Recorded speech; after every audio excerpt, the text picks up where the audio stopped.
મહત્વના સમાચાર આવી રહ્યા છે। અમદાવાદ પોલીસની સર્જિકલ સ્ટ્રાઇક ઓપરેશન ક્લીનનો આ ડ્રોન વિઝ્યુઅલ્સ તમે જોઈ લો। ન્યૂઝ કેપિટલ સૌથી પહેલા દ્રશ્યો આપને બતાવી રહ્યા છે। ઘૂસણખોરો પર અમદાવાદ પોલીસની જે સર્જિકલ સ્ટ્રાઇક વહેલી સવારથી આ દ્રશ્યો અમે આપને બતાવી રહ્યા છે। ગત મોડી રાત્રિના 3 વાગ્યાથી આખું આ ઓપરેશન ચાલી રહ્યું હતું અને વહેલી સવારે 7 વાગ્યાથી અમે આપને જે દ્રશ્યો બતાવી રહ્યા છે। મોડી રાત્રે પોલીસે ઘૂસણખોરો પર તવાઈ બોલાવી અમદાવાદમાં 1000થી વધુ ઘૂસણખોરોને ઝડપી પાડવામાં આવ્યા હોવાની માહિતી સામે આવી છે અને આ ઘૂસણખોરો સામે ગૃહ રાજ્યમંત્રી પણ એક્શનમાં આવ્યા છે। તમામ સીપી આઈજી જિલ્લા એસપી સાથે હર્ષ સંઘવી બેઠક પણ કરી રહ્યા છે।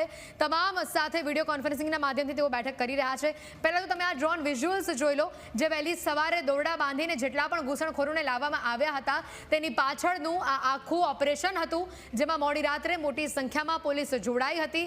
એક એકને તેઓના ઘરમાંથી ઉઠાવવામાં આવ્યા જેઓ ગેરકાયદેસર રીતે ખોટા આધાર પુરાવાની સાથે ખોટા નામ બદલીને તેઓ ગુજરાતમાં રહેતા હતા। અમદાવાદ અને સુરતથી વહેલી સવારના મેં આપને દ્રશ્ય બતાવી રહ્યા છે જ્યાં આખું ઓપરેશન ચાલી રહ્યું છે। સુરતમાંથી પણ 132 આવા ઘૂસણખોરો પકડાયા હતા ત્યારે અમદાવાદના દ્રશ્ય બતાવી રહ્યા છે કે પોલીસ પહોંચી હતી તમામે ઘૂસણખોરોના ઘરે।